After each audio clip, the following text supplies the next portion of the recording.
Guys welcome back to my new video. तो guys कैसे हो आप सभी। फाइनली आ चुके हैं हम और एक न्यू वीडियो लेके, जिसमें हम कक्षा 8वीं की कुछ विज्ञान के महत्वपूर्ण टॉपिक के बारे में बात करेंगे।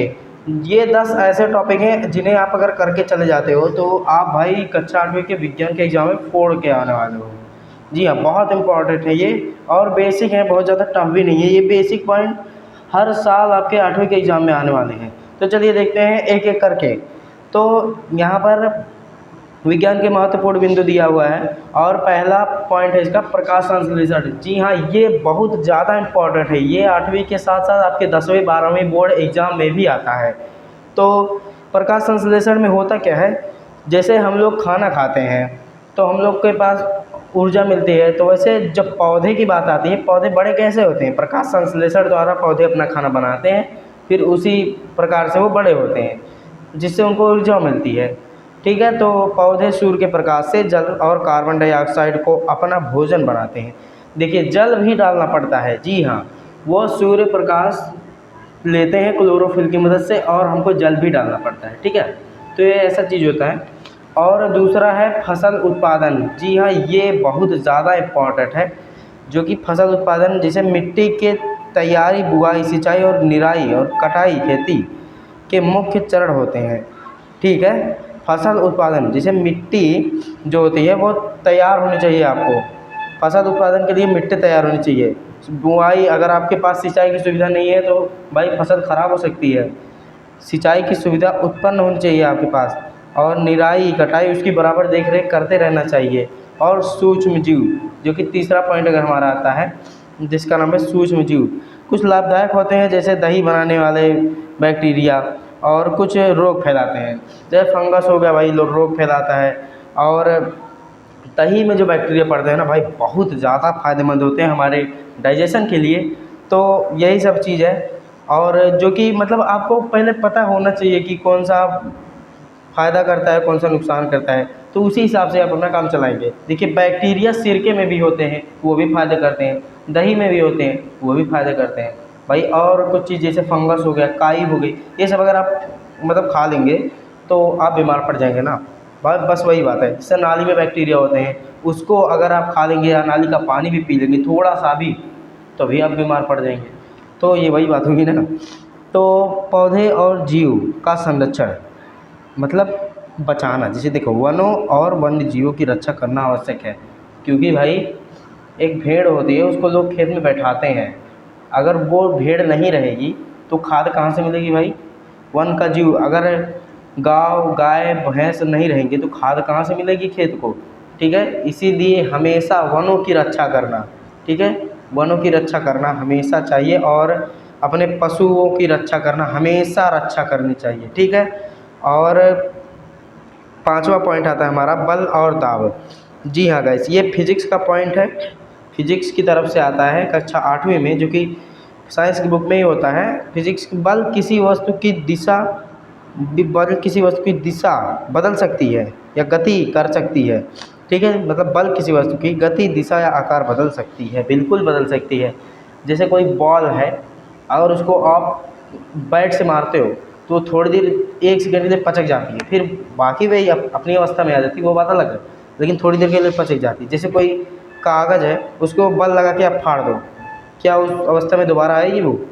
आए या ना आए, लेकिन आपने बल लगाया, उसका आकार बदला, बस यही बल कहलाता है। ठीक, और दाब भी यही कहलाता है, जो कि आप दाब में लगाए हैं। ठीक है, और छठवां पॉइंट हमारा आता है घर्षण। ठीक है, छठवां पॉइंट हमारा है घर्षण। घर्षण जैसे दो सतहों के बीच लगने वाला विरोधी बल, जैसे जो विरोध करता है, जैसे दो सतह है, वहाँ पर अगर कोई विरोध करने वाला बल लगाया जाए तो भाई वो घर्षण कहलाता है। ठीक है, तो अब चौथा आता है, सातवां आता है हमारा ध्वनि। ध्वनि कंपन से उत्पन्न होती है। जैसे वाइब्रेशन आपने सुना है, मोबाइल में जो वाइब्रेट होती है वहाँ से साउंड निकलता है।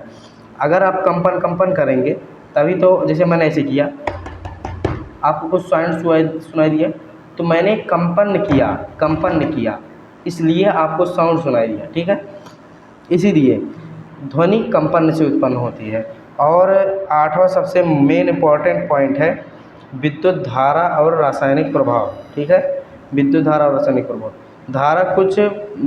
विद्युत धारा कुछ द्रवों में रासायनिक परिवर्तन कर सकती है। जी हाँ गाइस, जैसे पानी है, उसमें अगर आप 2 वायर डालते हैं तो वो गर्म होने लगता है, ठीक है, मतलब वहाँ पर इलेक्ट्रॉन का फ्लो अधिक हो जाता है, इसलिए रासायनिक परिवर्तन विद्युत धारा किसी भी कहीं भी कर सकती है, चाहे पानी हो कोई भी द्रव हो। जैसे पानी में लाइट क्यों मारता है? क्योंकि उसमें रासायनिक परिवर्तन हो जाते हैं, इलेक्ट्रॉन चेंज हो जाते हैं, विद्युत वाले इलेक्ट्रॉन आ जाते हैं, इसलिए वो लाइट मारता है। और 9वां हमारा सेकंड लास्ट इम्पॉर्टेंट पॉइंट है दहन और ज्वाला, ठीक है। दहन मतलब जलाना और ज्वाला किसी पदार्थ के जलने की प्रक्रिया को दहन कहते हैं, ठीक। अगर कोई पदार्थ जल रहा है तुरंत, जैसे मान लीजिए हमने लकड़ी जलाई, वो जल रहा है, तो उसको हम दहन कहते हैं। और इसके लिए ऑक्सीजन आवश्यक है। अगर ऑक्सीजन, जैसे चंद्रमा पर कोई चीज़ जलेगी? नहीं जलेगी भाई, वहाँ ऑक्सीजन नहीं है।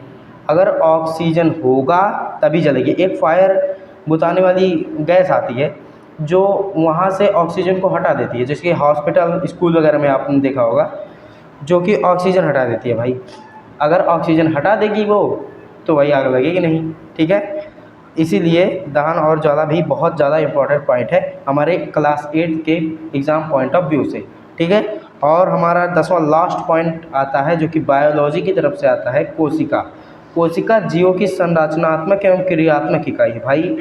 कोशिका नहीं रहेगी तो तुम भी नहीं रहोगे, क्योंकि तुम्हारा जैसे कोई घर बनाते हो वो ईंटों से बनता है, अगर ईंट नहीं रहेगी तो घर बना पाओगे? तो इसीलिए हमारा शरीर जो है वो कोशिका से बना है। हमारे शरीर के लिए कोशिका ईंटों का काम करती है भाई। ये इसीलिए ये संरचना देती है हमारे शरीर को और क्रिया करती है भाई। हर रोज़ हमारे शरीर में, पूरे शरीर में लगभग 37 ट्रिलियन कोशिकाएं मौजूद हैं। सोचो भाई, क्या भगवान ने बना के भेजा हम लोगों को। तो 10वां पॉइंट पूरा हुआ।